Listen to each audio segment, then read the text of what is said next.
Hello all, good morning. నా పేరు ఉదయ్ కుమార్. నేను ఒక వెల్నెస్ కోచ్. సో బేసికల్లీ మనమందరము హై కార్బోహైడ్రేట్స్ అంటే పిండి పదార్థాలు ఉన్న ఫుడ్ ఎక్కువ తీసుకుంటుంటాం అనమాట.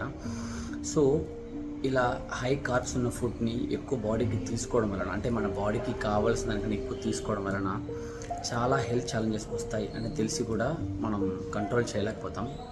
సో వాటికైతే కొన్ని రీజన్స్ ఉన్నాయి. సో మొదటిది ఏంటంటే human nature and comfort. So basically ఎప్పుడైతే మీరు ఒక కార్బోహైడ్రేట్ ఫుడ్ని బాడీలోకి ఇస్తున్నప్పుడు మన బ్రెయిన్లో డోపమైన్ అనే ఒక హార్మోన్ రిలీజ్ చేస్తుంది. ఆ డోపమైన్ హార్మోన్ అనేది హ్యాపీ హార్మోన్. అంటే మీరు ఇస్తున్న ఫుడ్ బాగుంది, నాకు ఇది మళ్ళీ మళ్ళీ తినాలనిపిస్తుంది, ఇది నాకు భలే నచ్చింది అని మీ బ్రెయిన్ ఒక సిగ్నల్ని స్టోర్ చేసుకుంటుంది. సో ఇక్కడ ఇంకోటి ఏంటంటే, మీ ఆ కార్బోహైడ్రేట్ ఫుడ్ ఏదైతే మీరు ఇస్తున్నారో అది ఇన్స్టెంట్గా కొంతవరకు త్వరగా డైజెస్ట్ అయ్యి మీకు కొంతసేపటికి ఆకలేస్తుంది. ఆకలి వేసినప్పుడు ఏంటి, ఏదైనా తినాలనిపిస్తుంది కదా, అప్పుడు ఆల్రెడీ మీ బ్రెయిన్ ఆ సిగ్నల్ని స్టోర్ చేసి పెట్టుకుంటుంది కదా, ఇంతకుముందు మనం తిన్న ఫుడ్డే బాగుంది, మళ్ళీ తినచ్చు కదా అని చెప్తుంది కదా. సో అప్పుడు మీరు మళ్ళీ ఆ ఫుడ్ని తీసుకుంటారు.